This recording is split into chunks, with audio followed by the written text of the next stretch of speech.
to know your personality and the more that they want to engage with you.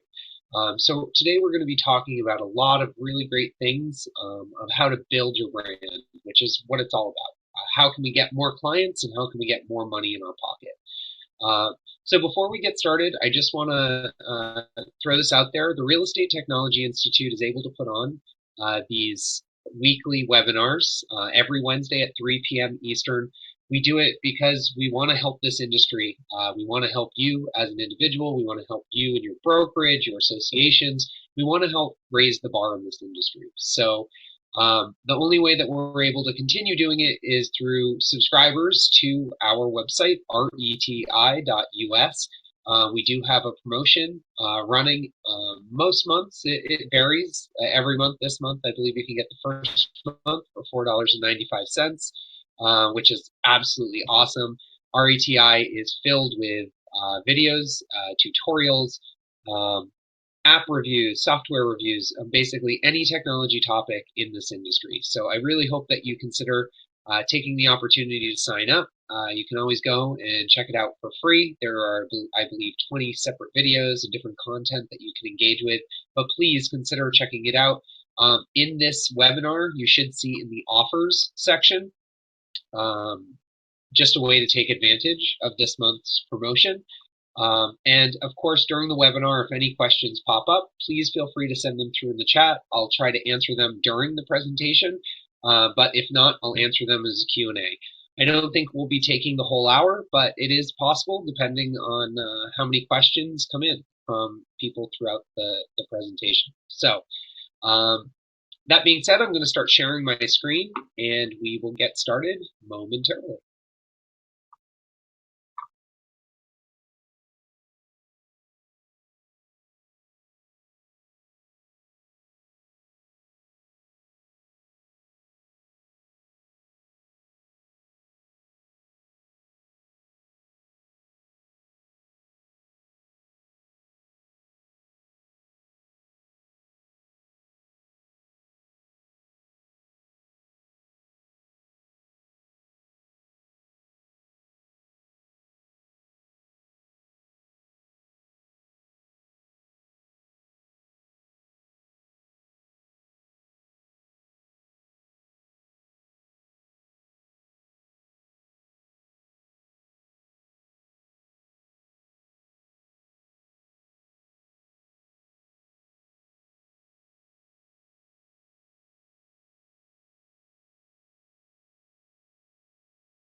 Be why community marketing works, ways that you can find the opportunities to get involved in your community, and then last but not least, how to actually take action on it. I am a firm advocate that our database is the most important thing. Our sphere of influence, the database that we're marketing toward, that is by far the most important thing for any real estate professional. It's your bank account. Because, you know, statistically, people are going to buy or sell their homes every 7 years. So you have an opportunity. 1 out of 7 of the people in your database are going to be buying and selling homes. Now, some of you may deal with referral or for people who are moving, but the reality is most of the business that you have is going to be within your market. So it's really important for you to get involved in your community so that you can build that sphere within your natural habitat. So why do agents avoid branding? Well, that's usually pretty simple. Number one, they don't want to limit their options. Now, I think the biggest thing here is that agents worry that by branding on a theme or a niche that they're going to lose business. They want to be everything to everyone. And the reality is you can't. Today's environment really requires an agent to have some sort of a niche. Why are they coming to see you? Well, maybe they know you personally, but outside of that, it might be because you work with um, you might be an expert on the school districts, right? You might be in of housing. Maybe it's new construction. Maybe it's condos. Maybe it's apartments. Maybe it's rentals, right? We all have to have this niche so that people are naturally coming to us outside of ways that we have to find those clients. So you have to take both sides. You have to weigh or balance that. But ultimately, I think the biggest hesitation and why agents don't want to brand is because they don't want to limit their options. They want to be everything to everyone. And that leads right into the next one. You have a wide range of clients in all markets, and you think that you're going to lose business because you've done that. You're going to lose some of your past clients, which is my fourth point here. It's okay to work with people in a wide range of, specialties, but it's very difficult to do that long term. It ends up being much more of a short term solution as you're building your business. But as you start really, that niche is so, so important. The third is that um, they've tried personal marketing and it doesn't work. Um, I hear this all the time, and as a digital marketing specialist, I just think that when people say personal marketing doesn't work for them, really what they're saying is that they didn't do it long enough, or they didn't find the right technique. They didn't find the right medium. The reality is marketing takes a long time. It takes consistency. But you can't expect quick results. It's about creating your brand. It's about letting people know what you represent. And so it is not a very quick process, but it is something that's absolutely critical. And finding those specific traits that are going to appeal most to the type of buyer that you like working with, and that there are enough of in your market to actually have a good book of business. The last is, in my opinion, mass appeal, right? We can't send the same message to a senior, to a baby boomer, and to a Generation X or millennial. Like they all want different things. And also, even the way that we talk to them needs to be different. Like Generation Y or Generation millennials and X's, they really want to be doing that work themselves. They want to feel like they're the ones buying or selling a house. So you always use the word you when you talk to them, right? Because it's about them doing it. When you talk to baby boomers, they're all about collaboration. So you use the word we. But when you start working with seniors, they are a generation that respects authority. So you want to be using the word I, right? When we send a message, we have to know who our audience is. So breaking down your database and understanding who they are, whether that's based on age, whether that's if they're married, whether they have kids, whether they have pets, right? All of these things are great ways for you to find what niche is going to be best for you. What types of clients were the best types of clients, and which ones went through the process that faster. At the end of the day, it's all about consistency. There's no right or wrong answer here. You can build a niche any way. There have been a million different ways that people have done it, and all of them have been successful, and all of them have also failed. It all depends on execution, but consistency is the key. So, what are the 6 essentials to building your brand? Number one, finding your brand. What makes you special? in a fiercely competitive real estate environment, it's essential to understand what is your competitive advantage. What do you do better than other people? What are you better at? Do you understand the market better? Do you have better relationships? Uh, what makes you special? Why should they work with you over somebody else? And as you think through these things, I want you to write them down, right? Look at the lists that you come up with, the words that really represent you and your company and your brand, and then put that into work for you in your marketing.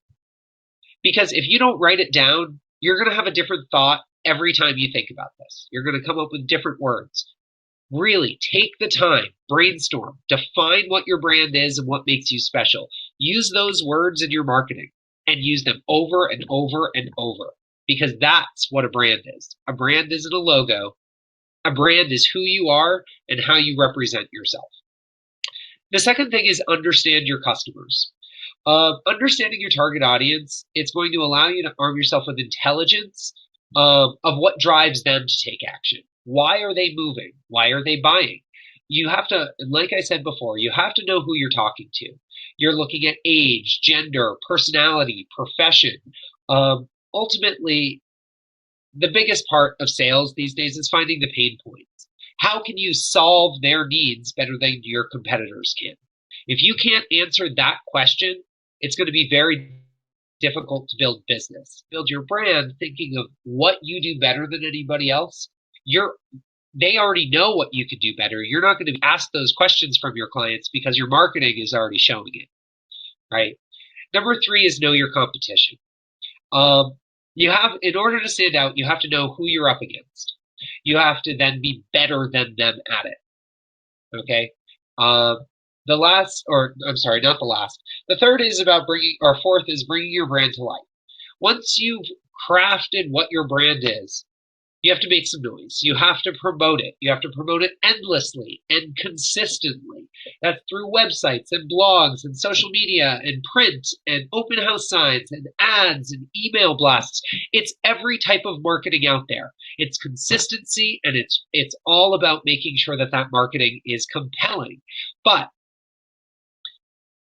there are other ways that you can build this. The 2 things that I think are important. Number 1 is telling your story, right? This is how people connect to you. Telling a personal story of why you've moved to that area. Why do you live in that area that you're trying to sell or buy or help people buy homes in? Why are you there? Why do you love your community? That's important. That relevant content, it shows that you understand that area. And honestly, you're an expert. There's absolutely no reason why you shouldn't be using your own personal story in your marketing. That's what makes you different, in my opinion. And then last but of course, today is all about community involvement.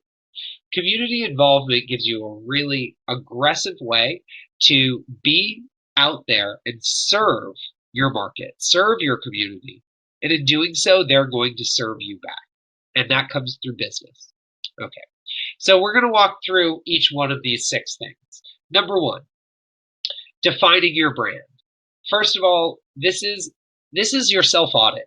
I want you to actually take some time to go through this. Number 1, what are your achievements? I know a lot of you like to say that I was the number 1 sales representative in volume in 2015 for my regional Remax firm, or whatever it happens to be. That's wonderful. And that is an industry achievement, but that's not something that a consumer necessarily finds appealing. That doesn't mean anything to them unless they were a part of why you got there, right? Thanking them for being a part of your achievement. But what are your personal achievements? Did you run a marathon? Did you run one in your state or in your city? Did you help do a food drive, right? There are so many different things. But your personal achievements, yes, some of them can be industry achievements, but really, I think you should think a little bit bigger picture. What makes you different then all of the other sales reps that can also say that within their frame are one sales rep as well. The second is describing your expertise. And you have to really understand it's difficult to be an expert in every type of property. Are condos, residential, luxury estates, cottages? What is it that you enjoy doing? That's probably one of the more important things. What do you enjoy doing? But also, what do you know about? Then take those and start adding words that describe your personality. What types of words would you use? What types of words would your friends and family describe you as? And then what your biggest passions are. Now, you take all of those and you put them together. And that's what's going to help you shape what brand, the voice that your brand has. There are three ways people understand people. One is what you say about yourself. The second is what others say about you. And the third is what they see you do or your actions. All three of them are critical to defining your brand. Now, when you do marketing, a lot of that marketing has to do with what you say about yourself. You can add in testimonials, referrals, case studies. That's what other people will say about you. But what you do is a very difficult one to get across in marketing. It is. But if you do things in your community and you can show that in your marketing, like giving back or community involvement, which is why we're on this webinar today, those are going to be really helpful in building your brand. So the next, understanding your customers.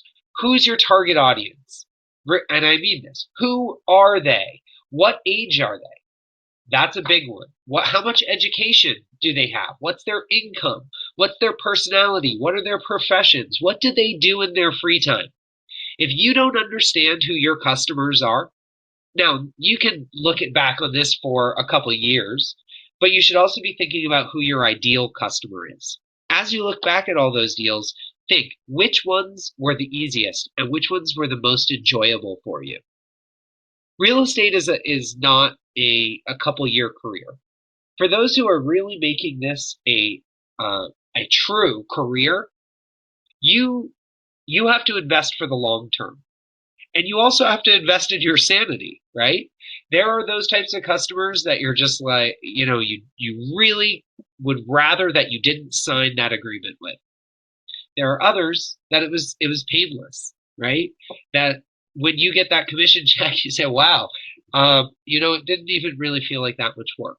Those are the types of customers that you want to keep getting. So focus on them. But you have to analyze who they are. You have to analyze what their pain points are. And then you have to ask yourself, how can you help them solve their pain points better than your competitor? Well, if you don't know what their pain points are, you can't answer that. If you don't know what your expertise is and how you can solve it, you're able to answer that question. And number three, if you don't know what your competitors are doing, you can't figure out if your solutions are better than your competitors. So it does involve an investment. You might already have all of this information in your head. And really, I'm hoping that you'll take this exercise to walk through it. Write down the answers and then look at it on a piece of paper. Sometimes when we look at things on paper or on a screen versus just what's in our head, we really can see a better insight of where we should be going. And that's what branding is all about. So the next is knowing your competition. I get asked this all the time. How can I beat out my competitor? Well, there's no simple answer, but the simplest, I would say, is know what they're doing that makes them successful and do it better. I can't tell you how to do that. I don't know what your competitors are doing. I don't know what's making them successful. I'm sure you have other things that are making you successful, but ultimately, finding out what they're doing, that they're doing right, all you have to do is do it better, and the business will come. Now, the last thing is bringing your brand to life. You have to promote it. We all have different blogs or websites and most of us are on social media. If you're not, social media is a really great way that you can engage your community as well. There are a lot of local forums that you could consider. You could set up community pages.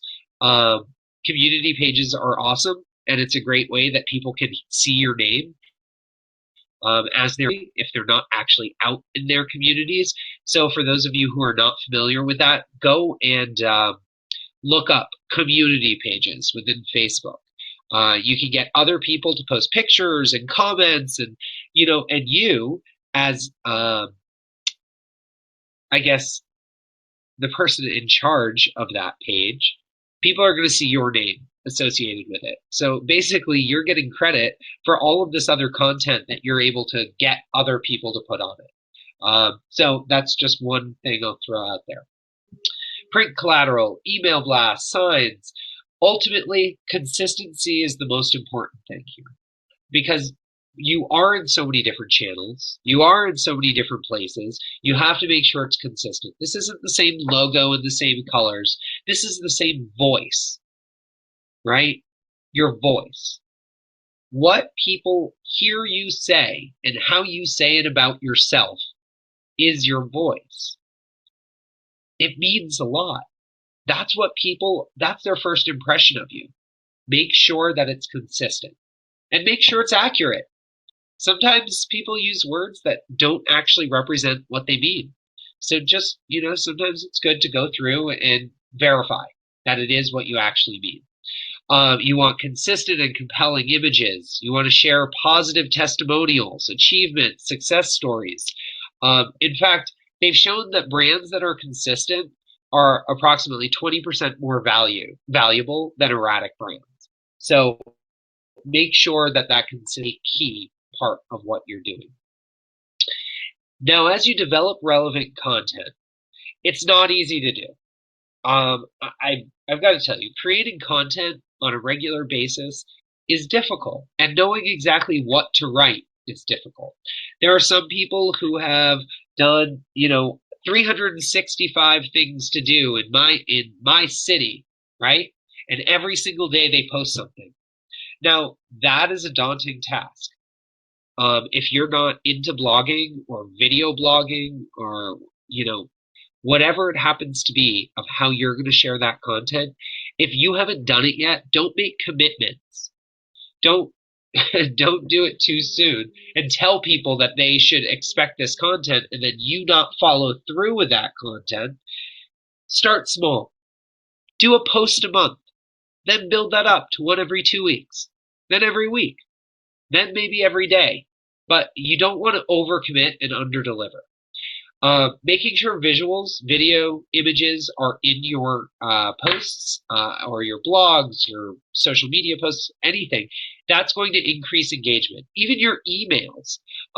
They found that emails that have videos in them are, I believe, over 70% more effective than just standard text emails. Anything that you put out there, I want you to think this acronym, WIIFM. It's not it doesn't come off the tongue very easily.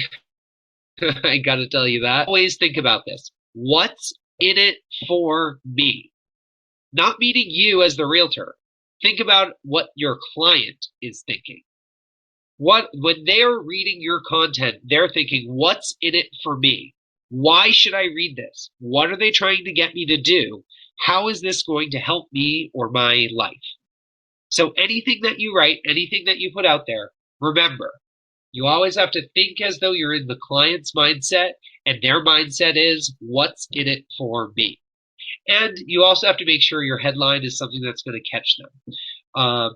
We have only 33 to 36 characters to catch somebody's attention in a subject line of an email. Okay, because more people are opening emails on smartphones as opposed to their computers, the subject line is really short. 33 to 36 characters. Make sure that the subject line or the headline is something that's catchy. It's punchy. I'd even go as far as say sexy. You have to make sure it's something that's going to catch their attention, because if it doesn't, they're not even going to open it to engage with that content. Now, why we're actually on this webinar. It's all about community involvement. There are two types of community involvement, okay? And real estate agents generally go towards one or the other, but both are really great options, and there's no reason you can't do both. Number one is community giving, okay? The second is being hands-on. That's volunteering. So you can, that's more the giving side, or you can be more of a volunteer, and that's the hands-on side. That's more the community involvement. Both can be very effective. It's just how you do it. And we're going to go over that in the next, for the rest of this webinar. It's all about community involvement, in my opinion. So, why is it so important and why does it work? Well, number one, it's inexpensive. First of all, it's keeping you close to the community that you're serving, and you don't have to spend a lot of money looking for clients because you are engaging with them every time that you're involved in the community. Every single time. You're meeting new people, you're being engaged, showing that you are personally invested in your community, whatever that happens to be. For me, I'm a trustee for a local museum. I'm involved as a corporator for the local hospital. Those two things touch, well, the museum touches every single K through 12 student in my area. So for all of the parents, people who have kids, being a part of the museum is an absolutely critical piece to the puzzle of having a successful business in my market. The second is the hospital. If you have an opportunity to get involved as an advocate or a volunteer or whatever it happens to be for a hospital, it touches everybody. It touches, and a lot of the more elderly people as well, but it's really every single generation. The second thing, community grows when you're focusing to help build and nurture your community. People form that emotional bond, which in turn creates loyalty towards you. They associate what you've done for the community as though you've done it for them. Okay, so it's really, really critical. The other thing is it's authentic, right? We're always trying to be relevant with our customers and things that are helping them and what they care about, which is where they live. It's critical, and it's really hard to fake authenticity when you're actually out there helping. Longevity, of course. If you're committed to creating a career, which I would hope that you are, we all are,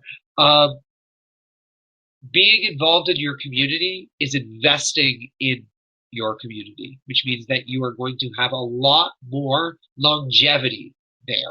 And it does it automatically for you. It really just builds and builds on top of it. Which brings me to the last one, which is trust.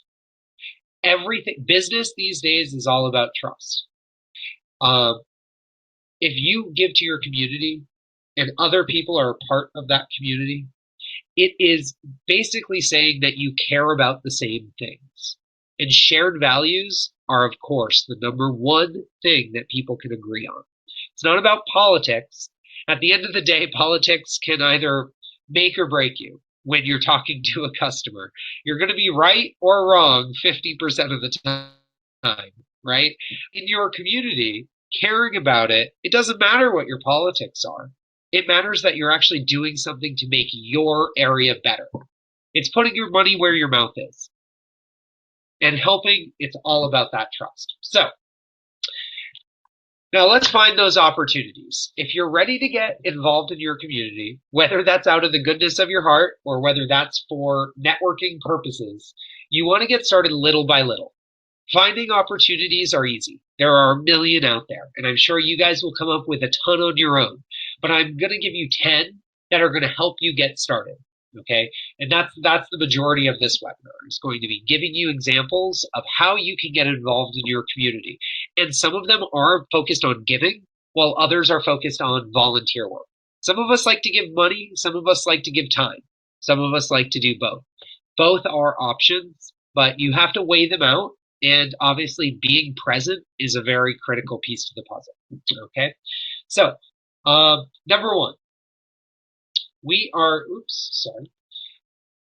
I'm going to go through these one by one. So this is basically what we're going to be going through. Promoting local businesses, participating in food drives, sponsoring youth teams, sponsoring events, adopting a brick or a roadway, holding contests, scholarships, participating in street fairs, Rotary clubs, Chamber of Commerce, or just, clubs in your area.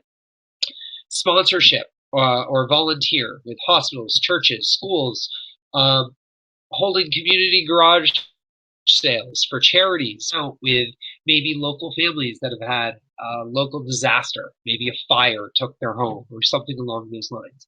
Flooding, things like that. So let's go through these one by one. Number one, participating in food drives. Oops, I'm sorry. Number one, promoting local businesses.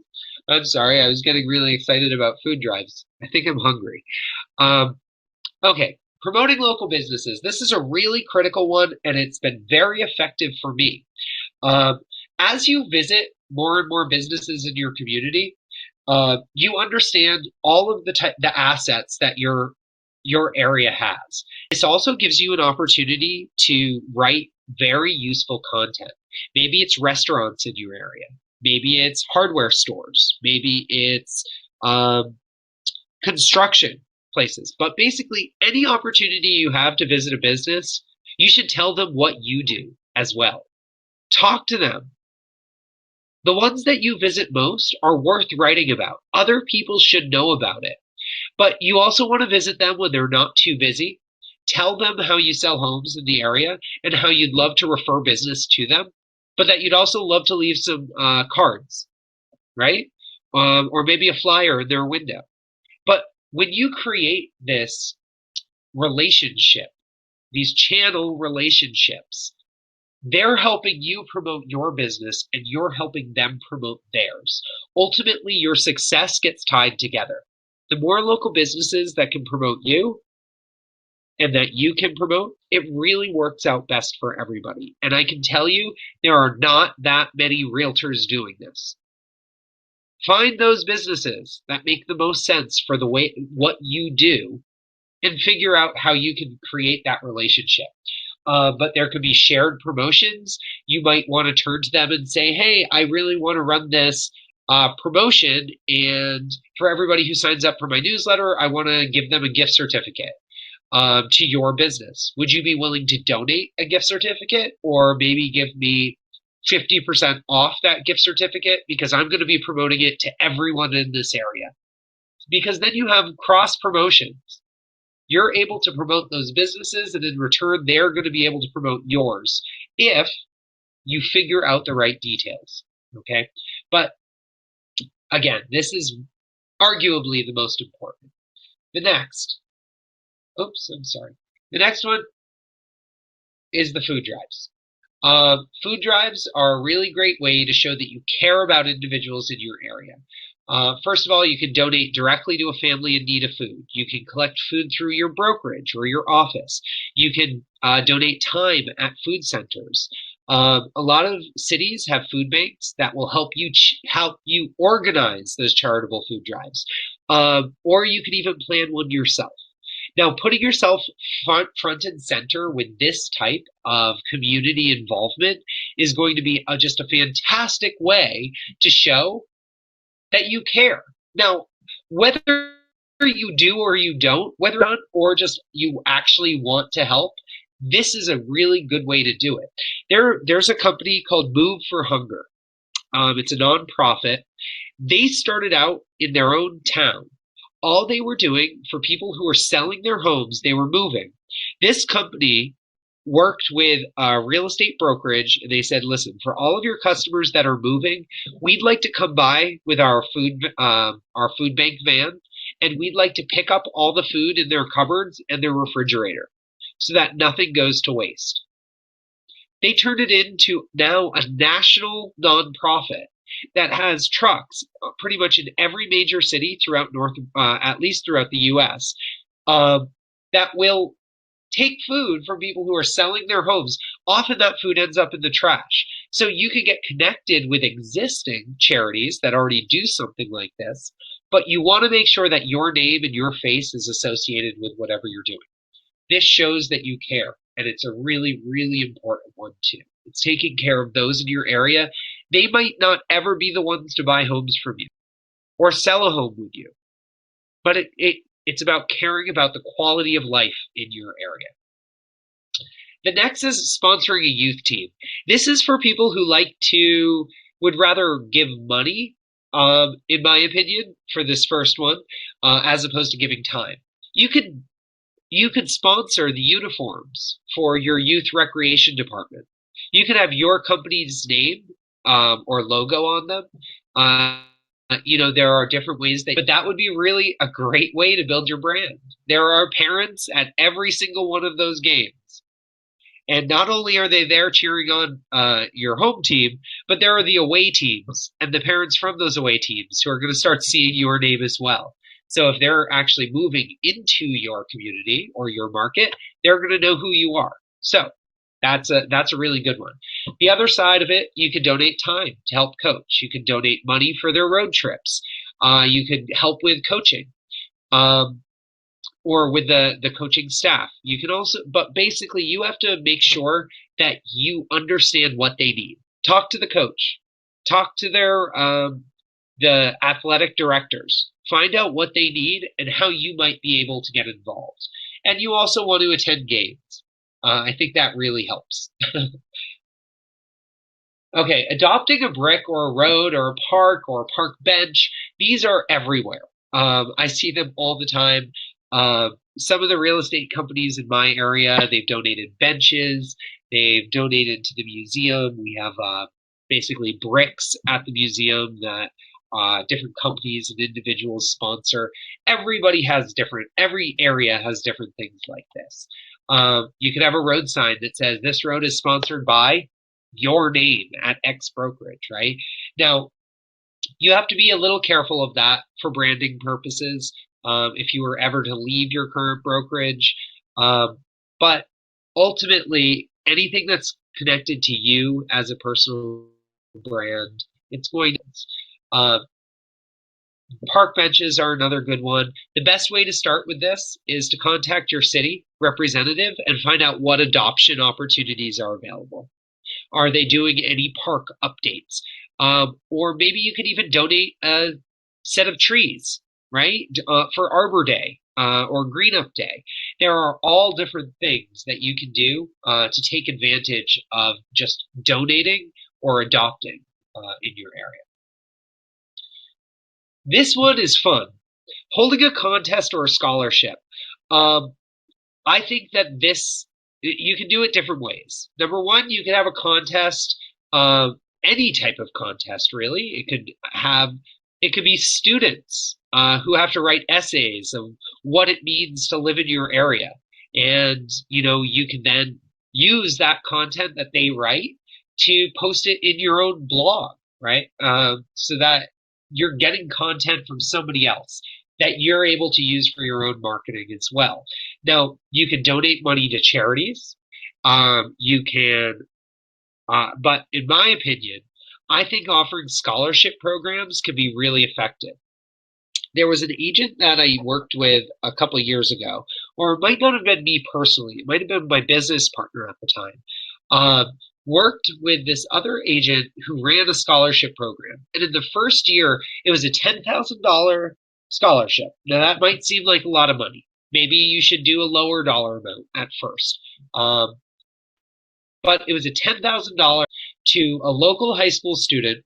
And the first year he ran it, he got 1,600 applicants. And I guarantee you, every single one of those applicants, their parents knew who that agent was. In the second year, he was up to 2,500 applicants. Now he has over 5,000 applicants every single year that send into this program. And it's an essay writing contest. Now, what you can do to build off that is you could then host a local event. You could also host it at a local business or restaurant. You could make it so that it's a cash bar, so it could promote, well, maybe you don't want to be drinking around high school students. I don't know. Maybe, but ways that you can help promote those local businesses at the same time and not all have to come out of your pocket. But if you host an event as an award ceremony of sorts for the scholarship program, where maybe the top three or the top three that were chosen all read their essays, something like that. You're going to get a lot of parents in the room. You're going to get an opportunity to promote what you do, why you do it, and why you love seeing these students succeed. And at the same time, you're getting in those parents' heads that you're there to help and that they should turn to you if they're looking to move or sell, right? Or sell or buy. Street fairs and jazz festivals, it's a great way to meet and connect with local business owners and the residents.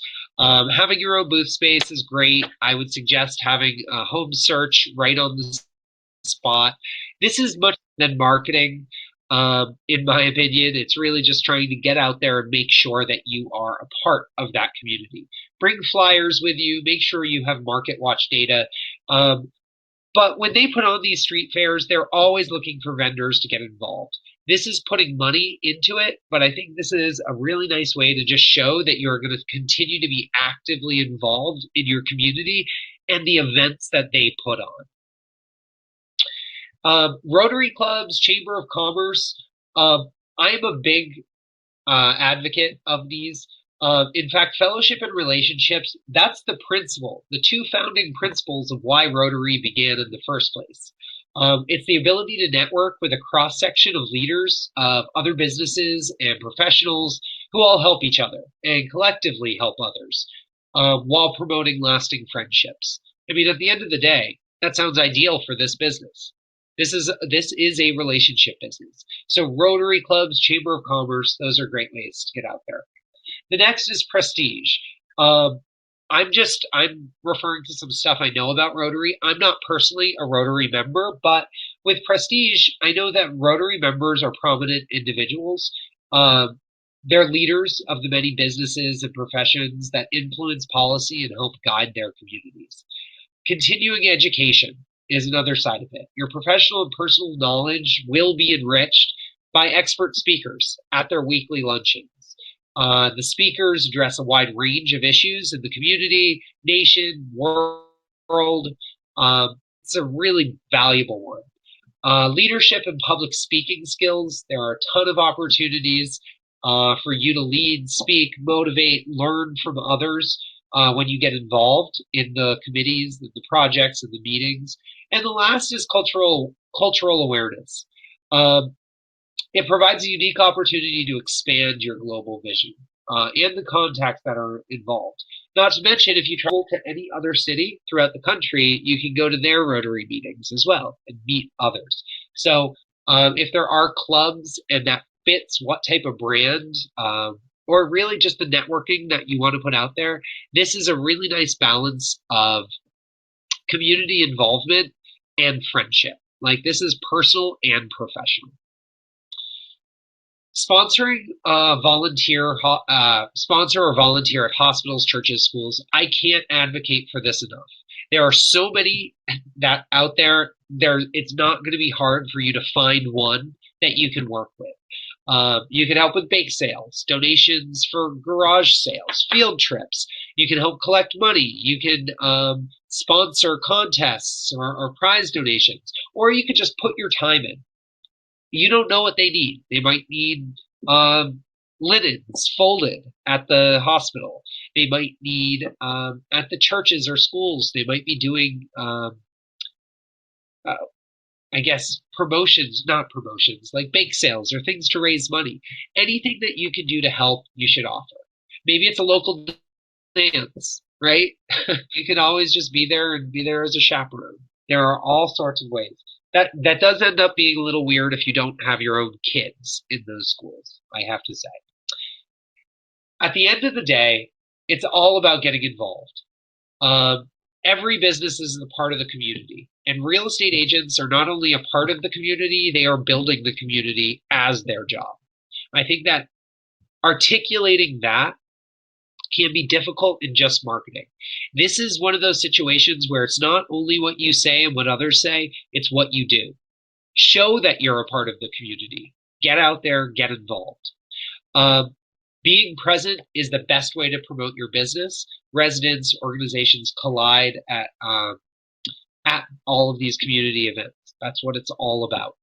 Um, Not to mention that your brand being everywhere your residents look, that means that they're going to think of you when they're ready to buy or sell. And it also gives you opportunities to talk to them directly while they're there. I think a lot of realtors have gone to the digital marketing side a lot more than the in person. But this industry, this is a face to face industry. This is still belly to belly, toe to toe. So any opportunity you get to be toe to toe, even if you're not talking about helping them buy or sell, they know that you're there to help just like they are. They want to live in a better place and you're helping make it a better place. Supporting the local businesses, that's the same thing.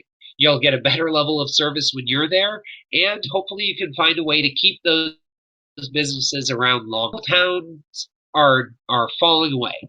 Many of you may be in cities. I live in more of a rural town setting. I think we have 10,000 people in my town. It is considered a city, but um, it's small. And there are a lot of businesses that come and they go out of business because they don't have that local support. Finding ways that you can help those businesses stay around longer, it's going to help the economy there. It's investing in the future of your community. It's not just about leads, it's about making sure you have a job 10 years down the road. It's about making sure those businesses stay so that the residents stay and that more residents start coming in. Your direct mail, your emails, your webinars, your websites, everything you do should be promoting your community involvement. Like I said before, there's 3 ways that people know you: what you say, what others say, and what you do. Well, showing them what you do is a way to circumvent them actually seeing you in person. Now, giving makes asking for their business easier, right? At the end of the day, when you've invested your time, when you've invested your money in helping that community, it makes it a lot easier asking for their business when they're ready to buy or sell. So, because you've committed your time, you've put it out there. So, there are others that you can do. You can talk to event centers and see what events are going on. Every community has 1 or 2 organizations or event centers that host charity events, organizations. Ask the event center for a list of booked events. It might be worth it to pay for some space or to help sponsor the event. This is prime real estate networking opportunity with the community. The next is working with schools or youth groups. Schools present a wonderful opportunity to engage younger audiences. By engaging younger audiences, you're often engaging their parents as well. You can contract schools for workshops. You can help sponsor or volunteer field trips. When their parents start seeing it and hearing about the fun that their kids had for these events, it may spark interest. But most importantly, it's about keeping your brand top of mind. Now, you know what? I'm not going to go through each one of these. I think you get the idea. There are a lot of them. You can add your logo or you ask your business cards to be left at these businesses. You should attend fairs. You should attend events. Really what it comes down to is making sure that you are present. That's what it's all about. And at the end of the day, that's what's going to make you successful in this business. So I've gone through that presentation relatively quickly, but I hope you understand that this is one of the most important things.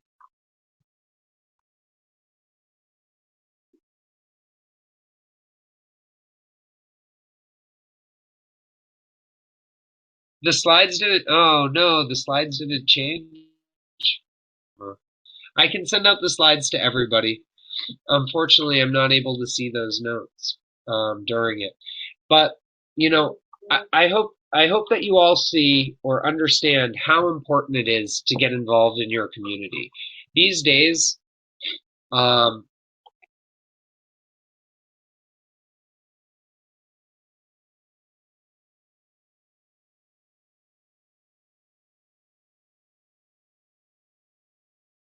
area better, and that means that they're going to turn to you when they're ready to buy or sell their home.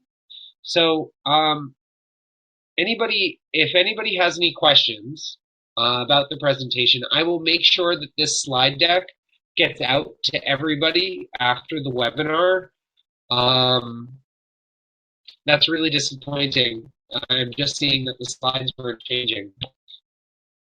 But again, the Real Estate Technology Institute, we are really committed to making sure that you get all of information on technology at any given time on demand with our website. Please make sure that you go through the offers, go to our website, sign up for the free trial, or sign up for the $4.95 for the first month. Honestly, you will not be disappointed. It's the only way that we can continue being involved and offering these free weekly webinars at 3 p.m. Eastern every single Wednesday. Be sure to register for next week. I think it's going to be a really great one, like they are every week. But I really appreciate everybody's time. For those who are not able to see the slides, like I said, I have to make sure that the slide sets get sent out to everybody so that you just have some reference and you can go back and think about it. Ultimately, I'm really proud of what I do in my community. And whether I get business from it or not, at the end of the day, I'm proud of that. And I think that that can show through or shine through in anybody's business. And that's why I'm so proud. I hope you all have a great day. And again, I'll make sure that those slides get sent out to everybody who registered.